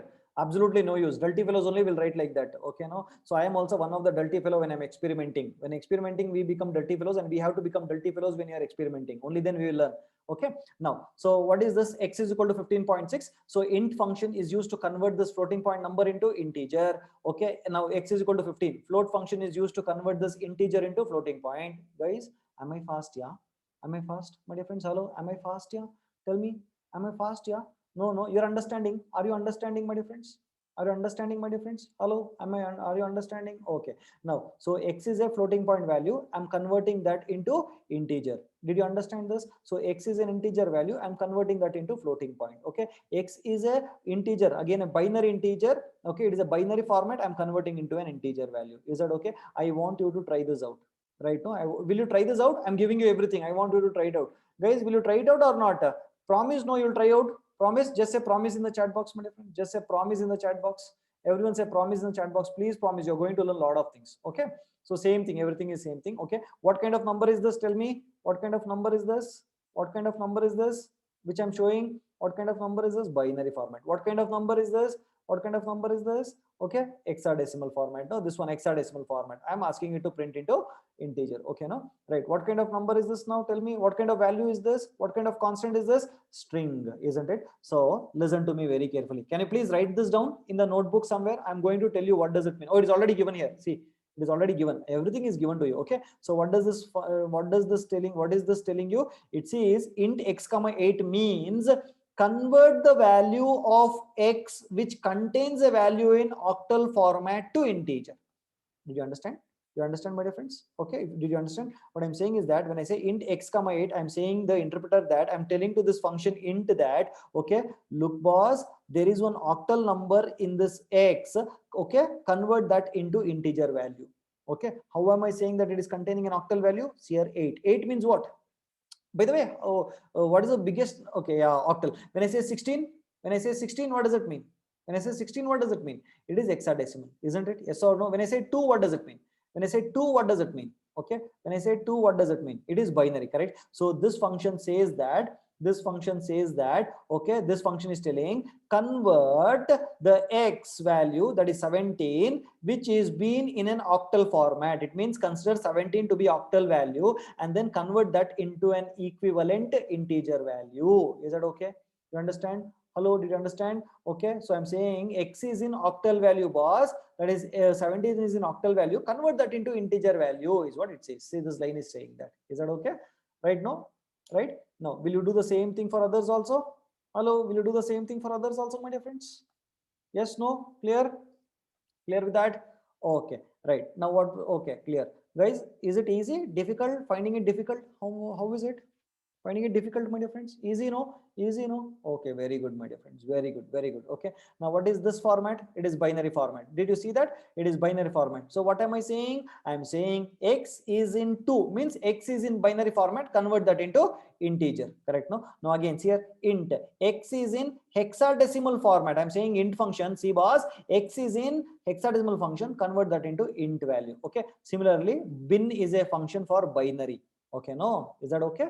Now I'm going to show you one more. So hex is for converting into hex, oct is for converting into octal. Now I'm showing one more function to you. Now listen to me. Okay. Now listen to me.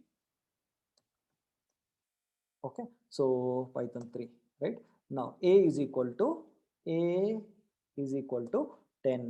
Okay. A is equal to 10. Okay. Now give me a moment. A is equal to 10. Now tell me, what type of data is integer? What is the data type of integer? Sorry, I already told the answer. What is the data type of 10? What is the data type of 10, my dear friends? It is integer, no? It is integer. Okay. How to find whether it is integer or not? We have a function called as type function. Okay. Type that in the chat box. What is the function called as? Type function. When I say type of A, what does it say? It is saying it is of type integer. A is of type integer. I told you, no? Now I'll say A is equal to, okay, 1, 2, 3. Okay, let me say 1, 0. Now what is the type of A, my dear friends? Tell me, what is the type of A? It is str. That is nothing but string. I showed you, no, in this, it is of type str. Okay, you remember I showed you here. It is of type, different types of data types. I showed you here. Where is it? Where is it? Here. Here. Did you see that? Str type. Str. Now I showed integer type and str type. Okay. Did you see that, my dear friends? Hello? Yes or no? Correct. Now I will show one more type. A. Did you see that? First A was of type integer. Now automatically it is becoming a string type. This is dynamic typing. Okay. Now I will show A is equal to 3.5, and now I will say type of, okay, type of A. Now did you see what is the type of that now? It is floating point. Yes or no? Now did you understand my difference, how type works, type function works? Okay, type function works. Now tell me, which function is used to take the input through the keyboard? Which function is used to take the input through the keyboard? Tell me, let me see if everybody understood. Input function. Okay. Now when you enter the value through the input function, what is the resulting data type? How is it? What is the resulting data type? Exactly, string. So if you want to convert a numeric string into an integer, which function you will use? Which function you will use? Int function. If you want to convert a numeric floating point, a floating point string into float, so then what will you use? Float function. Okay. If you want to convert a number into binary format, which function will you use? Which function will you use? Bin function. Very good. If I want to convert a number into hexadecimal format, then which function will you use? Which function will you use? X function. Very good. Very good. Very good. Very good. Super, super, super. Very nice. Okay. Now, having said that, okay. Hey, not X. Who is that X? Deva Arasi. It is not X. It is Hex. Hex. Hey, what X? X and all you're saying? X. Huh. Okay. Right. Cool. Now we'll go to the next one. Okay. Next one. Guys, class boring, class boring or nice? You're understanding? Okay, not boring. Okay, let me see if I can finish it off. Okay, formatting function. There's the output. Okay, variable. Okay, right. I just want to tell you. Okay, one second. I just want to tell you one more thing. Final concept. Shall I tell you that final concept, my dear friends? It will take hardly 5 to 10 minutes. Only 5 to 10 minutes. Is that okay? Can you be there? Can you be there? Please. Okay, 5 to 10 minutes. Very simple, nothing much. Okay. So I just did some research. Okay. When I was writing this material, no, I wanted to do some research. This is not given in any of the textbooks, because I want to give you the detail when you go to interviews. Even in interviews, they won't ask you, but I felt it is good that you must know. Okay. I wanted to know what is the maximum, floating point value that it can represent, my dear friends. Okay. And then I was doing the research from this book called as Mark Lutz, M-A-R-K-L-U-T-Z, M-A-R-K-L-U-T-Z, Python. Okay. So in that I got this, called as the limits for floating point range is from 10 to the power minus 3 to 308 to 10 to the power plus 308. It is not needed for you to understand all these things, but I just gave you some information. Okay. So when you try to represent something beyond that, some bigger number, biggest number, that is nothing but here I represent it in exponent form. 1.5 to the power 200 multiplied by, imagine, multiplied by 2.0, okay, to the power 210, some big number. I don't know if you can imagine, it's a very huge number. Then the Python will not be able to represent that. In that case, it will give you something called as INF. INF stands for infinity, and it is called as arithmetic overflow. It means beyond this number, it will not be able to represent the maximum. 10 to the power plus 308 is so huge, my dear friends. Okay, no. So I am trying to represent a very huge number, huge number. When I try to represent this, I got this answer as INF. It means arithmetic overflow. It means it has gone beyond the level that your Python can actually represent, right? So whenever it goes beyond the value that it can represent, it gives you something called as arithmetic overflow. And I also try to see something, the minutest, the smallest number, by saying 1.0 e to the power minus 300 divided by 1.0 e. I don't know if you can imagine, this is, it's very smallest number. Okay, then it gave me 0.0. We call it as arithmetic underflow. Is that okay? Okay, I just gave you information. So whenever you actually try to represent a number that is very bigger, you get infinity, and whenever you try to represent a very small number, you get arithmetic underflow, that is 0.0. Okay, next. Now, limits for floating point precision. It means how many digits would be there after your floating point digit point number, right? Now, my dear friends, tell me, okay, I try to do 1 divided by 3. You know what is 1 divided by 3? It goes to 0.33333. It keeps on going. It won't end. It will keep on going. So I was just, bothered about what would really happen, to check what would be the maximum that it could actually show. I found that, okay, when I did few calculations, it is not given anywhere. Okay, so I just did a lot of calculation and then found that, okay, when you do such kind of operation where it is not, where the numbers are, where the digits after your point is not stopping, the maximum digit that it can represent after the decimal point is 16. Okay, you can calculate 1 2 3 4 5 6 7 8 9 10 11 12 13 14 15 16. Okay, so this is an approximation of 16 digits after point, my dear friends. Is this clear? Okay, now out of curiosity, I did 3 multiplied by 1 by 3 in the calculator. I did 3 multiplied by 1 by 3, and what I saw was, we had to normally get 0.999999 16 digits. No, we have to get this, but you know what happened? Python gave me the answer of 1.0. So it proves that Python is trying to round off this number, my dear friends. Python is trying to round off this number. Correct? No? So it is not given anywhere, but I'm just trying to, even it is not given in python.org material also, right? So it is just purely through research. I found that when we calculate like this, it is rounding off. Then out of curiosity, I myself tried 1 point. It's all, the output that I've just copy pasted. When I did 1.999999 like this for 16 digits, it gave me 2.0 by rounding it off. Then what I did, I took the last, instead of 9, I put 8. When I put 8, it was not rounding off. It gave me the exact value. Did you notice it? Guys, are you understanding what I'm saying, my dear friends? Hello? Guys, are you understanding what I'm saying? Yes or no? Right? Now, then what I did, out of more curiosity, what I did, I removed the last digit 8. I removed this last digit 8, okay, and then wrote it. Even then, it did not round off. It means if you want to round off, then it should be 16 digits with the last digit being 9. Only then it will round off, is what I started understanding. Okay, no? And out of more curiosity, my dear friends, I did a lot of calculations like this. But what happened was that, okay, I was not getting the output that I actually wanted to get. And then I came up with a moral of the story. Okay, the moral of the story is that no matter how Python chooses to display calculated results, the value stored is limited in both the range of numbers that can be represented and the degree of precision. So for most everyday applications, when you're doing with Python, this slight loss in accuracy, there would definitely be some slight loss of accuracy, is of no concern. You don't need to really bother about the small accuracy, like 0.00001 accuracy problem would be there. Don't worry. However, in scientific computing and other applications in which precise calculations are required. Now, if you want to send rocket to the space, you need precise, even 0.00001 precision should definitely be there. In that case, this is something that the programmer must be keenly aware of. Do you understand what I'm saying? So if you, until you are doing that kind of scientific calculations, you must really bother about all such kind of floating point values.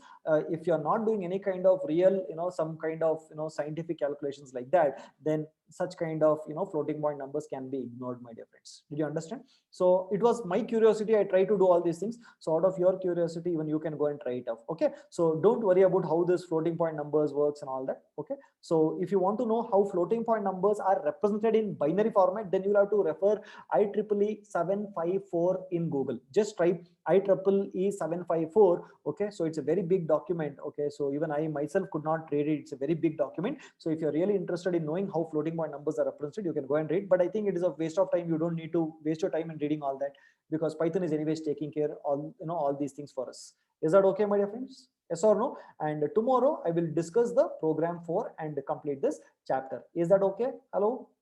Clear with that? Hello? Clear with that, my dear friends?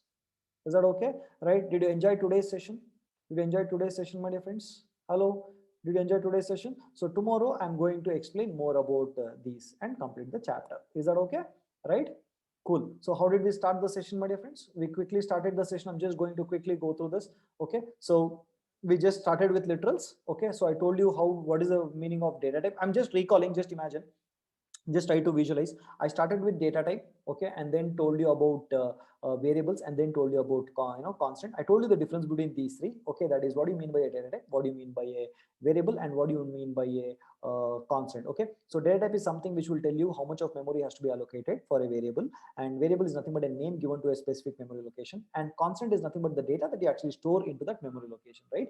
And in other languages you got to mention the data type, whereas in Python you don't need to mention the data type. So because dynamic typing happens, isn't it? And in one variable, once you say if it is integer, automatically you can store some other value to it. So that is called as dynamic typing. Correct? Now the data type is determined during runtime by the interpreter, automatically, and that is called as dynamic typing.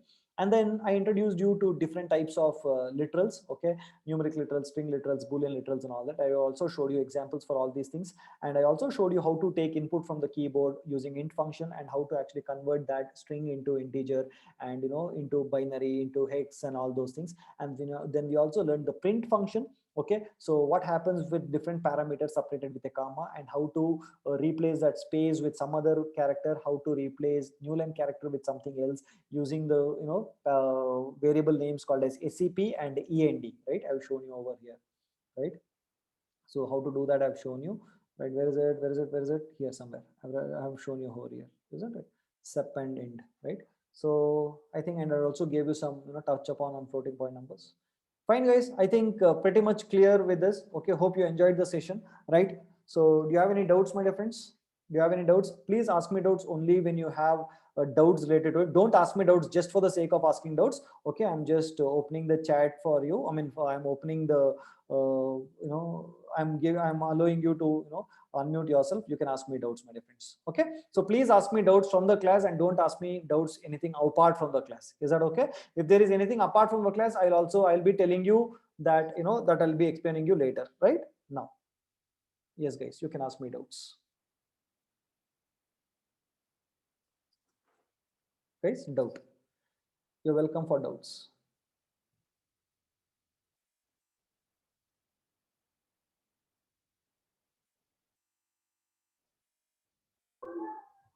Yes, hello, you have a doubt? Sir, Yes. about the Ascii code, you told that while storing, it will store that for capital A, it will store like 64 or 68 something in the 65. memory. 65, yes, sir. So, like if we give a string like something name, then it will store in different blocks and writing different numbers for different letters. Yes, correct. Okay. Each and every character will have a different ASCII code which has been stored in memory. So in different blocks of memory, it will be Yes, stored. correct. Like for sub, it will be S Correct. If it different was in C language, I would have told you that each and every character would have occupied 1 byte.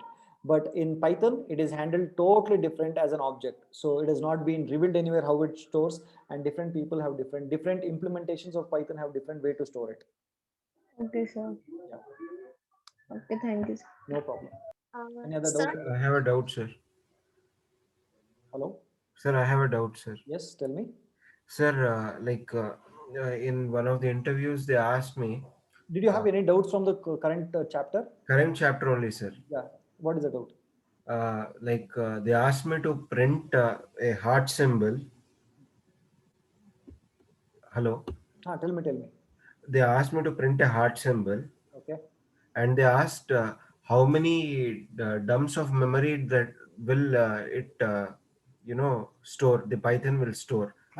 Will it come to a floating point, or will it come to a uh, integer point? That's what they asked me, sir. Okay, I did not understand your question. Sir, they asked me to print a heart pattern, sir. Hmm.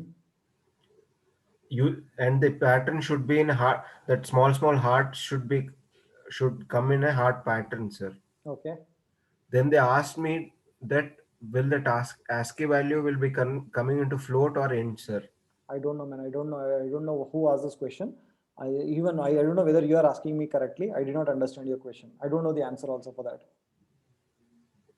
Okay, Do you have any questions from the current class, man? I'm asking you, do you have any current question from the current class? Hello? yes, sir. What is the doubt from the current class? So current class is can you explain this typecasting, sir? Because again tomorrow for 2 minutes I missed one complex number, sir, because I lost the connection. Okay, so fine. There is nothing called as type casting. It is Okay. basically type conversion. Okay, Okay. converting from one type to another type. Okay, sir. Okay. So what is the doubt in that? You give a type of one. If you give an value for one type and ask a function to convert that into another type, and it will get converted to other type. Okay, sir. Okay. You understood or not? Yes, sir. I understood, sir. If suppose you within double quotes you give say 15, Yes, within sir. double quotes you give 1 5. Yes, sir. Okay, and what is it now? What kind of literal is it? That's a string literal, sir. I want that to be an integer 15. So what will I do? I convert into int of that particular. Okay, you understood? No, then what else you did not understand? Okay, sir. Okay. That is not typecasting, it is type conversion. Okay, sir. Okay. Okay. Yeah, cool. Sir, Fine. regarding the previous one, how to answer those kind of things, sir? I seriously did not understand your question, man. Actually, they asked me to print a pattern, sir. Okay, fine. What is your name? Rajeshwar. Rajeshwar. Okay. Yes, sir. So Rajeshwar, I'm sorry to just tell you, but others are waiting for the doubts. Do you have any other question apart from this, man? See, interview questions cannot be answered here. My question is from the thing that I have explained you. Do you have any doubts? No, sir. Apart from this, I don't have any doubts, sir. Okay, man. Then we'll go for the other question. Okay. Okay, thank you. Yeah, no problem. Any other doubts, my dear friends? Yes, sir. Yes. Sir, literal is stored in memory location or memory? Or I have a confusion. Is memory location Both or are same. memory one and the same? Okay, Yeah. okay. Okay, Okay, thank you. fine. Yeah. Any other question? Sir, I am Rakesh, sir. Yeah, Rakesh, tell me. Sir, for suppose let's take a variable I, sir, and give it as I is equal to 97. And we'll take another variable j, sir. We'll give it as j is equal to a, sir. If we small a, if we give small a, it will take 97. 97, no, sir. What is difference between these I and j? Both variables. Both will store 97 itself, no, sir. First one is what? I is equal to 97. Directly, okay. I have given the integer. For the second variable j, I have given the small alphabet a. Okay. It will also store 97, no, sir. What is the difference between these both? It will also store 97. But okay, how this? See, if it was in C language, if your question was in C language right now, then it would have definitely been the way you have been saying. Okay. But in Python, I just gave you an example how it could actually store. Okay. But in detail, how the string has been handled is totally different from the way how it has been done in C language. You're understanding? No, sir. Can you please repeat it again? Very simple. So I told you that when you say C, okay, is equal to say capital A or something like that. Okay.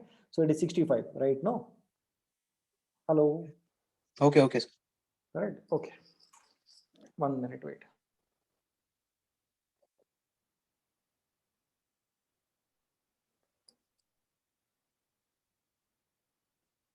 Okay. So we have A is equal to, okay, 65, and you're saying B is equal to Capital A.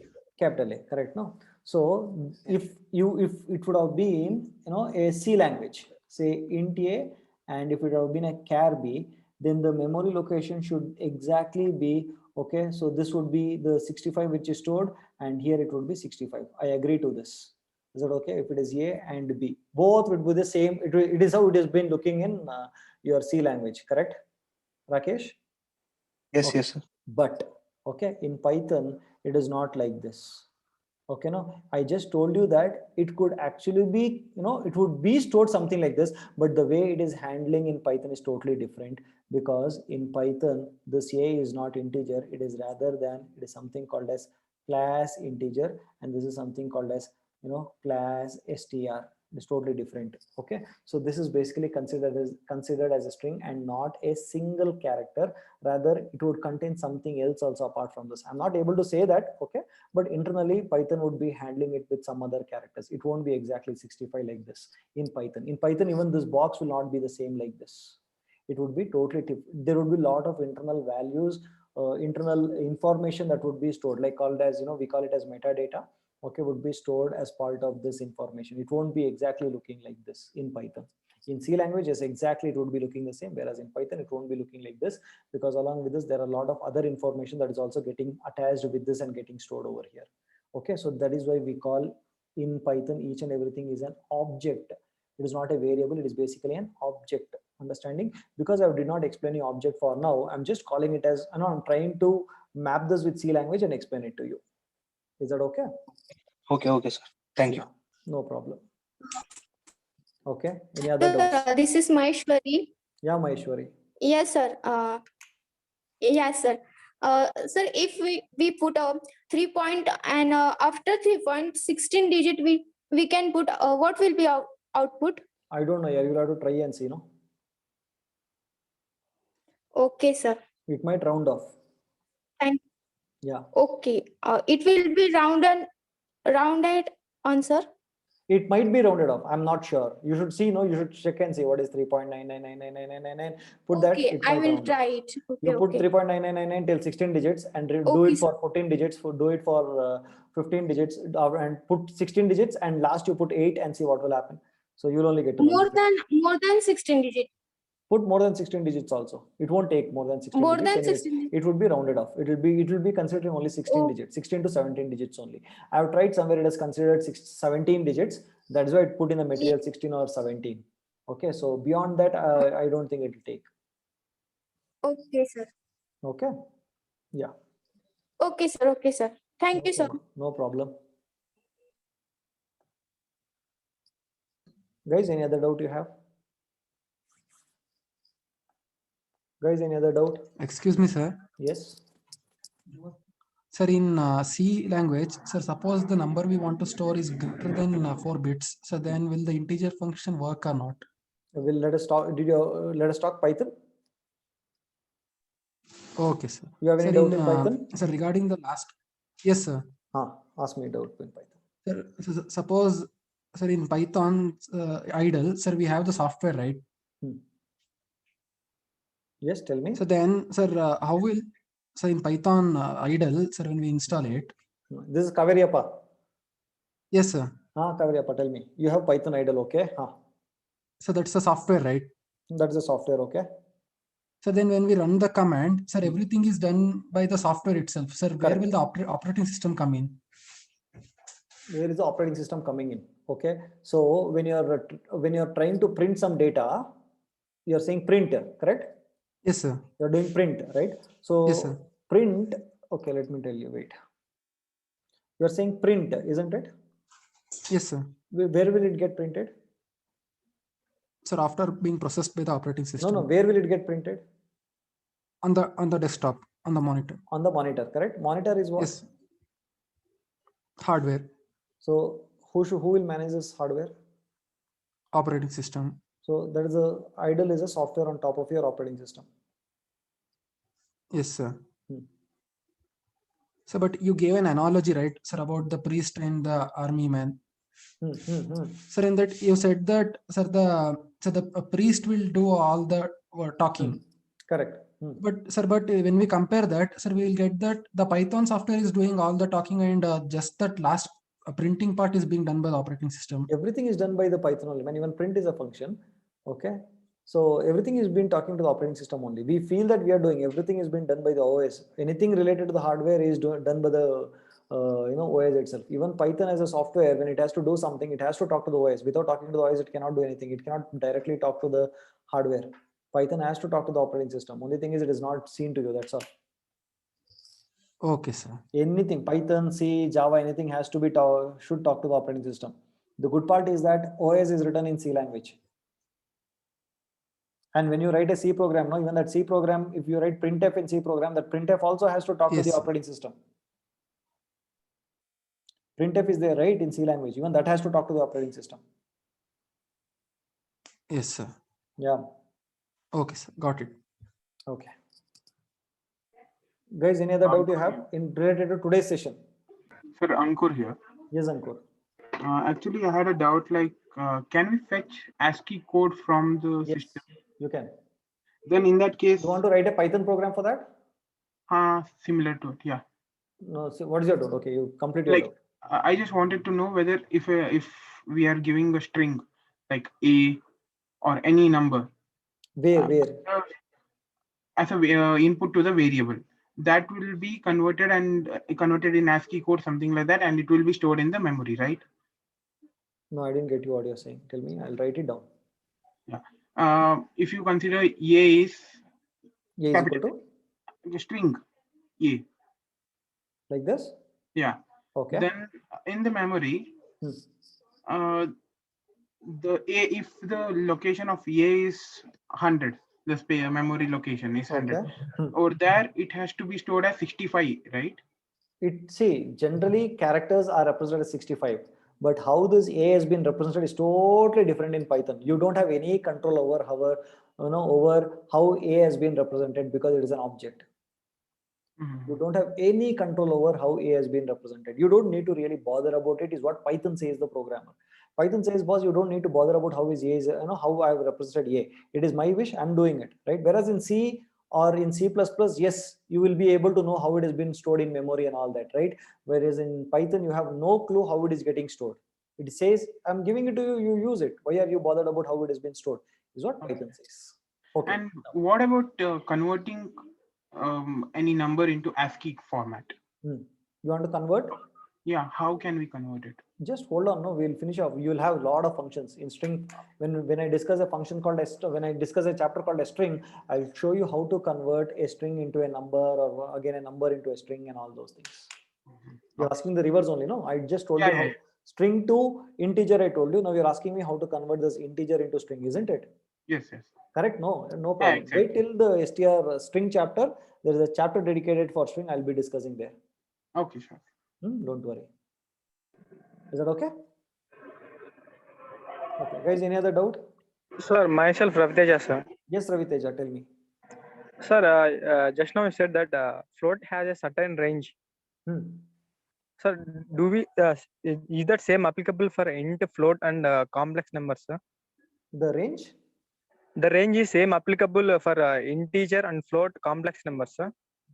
Range is applicable. I didn't get you. Sir, similarly, do you have a range for integer and complex numbers and float? It is there, but it is not specified exactly. Different versions of Python have different range specified by the implementers. That is why I did not mention it in the material.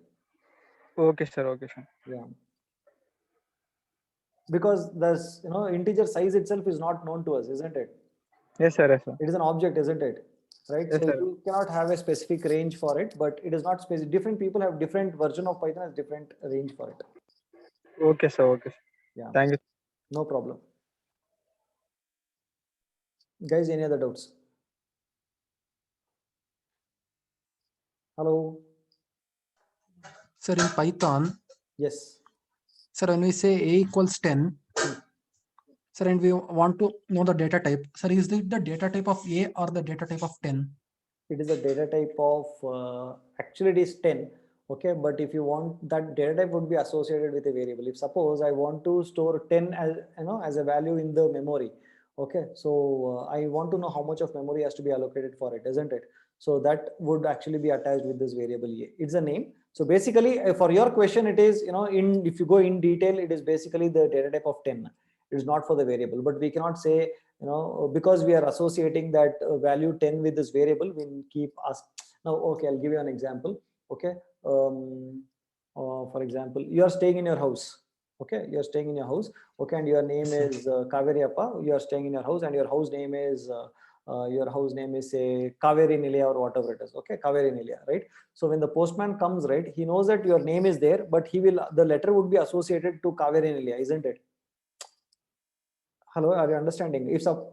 sir. Yes, sir. It means if suppose some earthquake happens, okay, earthquake happens and your building falls off. Okay, so they won't say Kaveri Appa fell off. They will just say Kaveri Appa, that is Kaveri Nilia fell off. You understand? Yes, sir. So basically the data type is for the number, okay, but we normally say data type of a variable or data type of that particular element or data type of that particular value. Okay, so it could be either for both. Saying data type for a variable is equivalent to saying data type of the value that is stored in that particular variable. Yes, sir. Is that okay? Yes, sir. Yeah. Guys, any doubt? Sir, Ankur only. Yeah, I Ankur. just wanted to ask one thing. Yes. Is there any particular format like what we have literal formats for ASCII? Formats in the sense, I didn't get you. Like we say A is a string literal. A is a string literal, okay. And 1, 2, 3 all are numerical literals. Okay. Or float 1.0. Then what is ASCII? Does it come ASCII under is just integer only? No, ASCII, you don't see, you don't have, okay, say suppose when I say A is equal to 65, what is 65? 65 is integer. It's integer, right? So when you say A is equal to capital, 6, I mean, sorry, just 6, what is this? That is actually in Python it is a string, in C it is a character, correct? Yeah. Okay. Now ASCII is just a kind of decimal number that the language will replace this. It's a general number, or what do you call it? It's a decimal number that will represent a particular character. Okay, it doesn't need to have a data type or anything like that.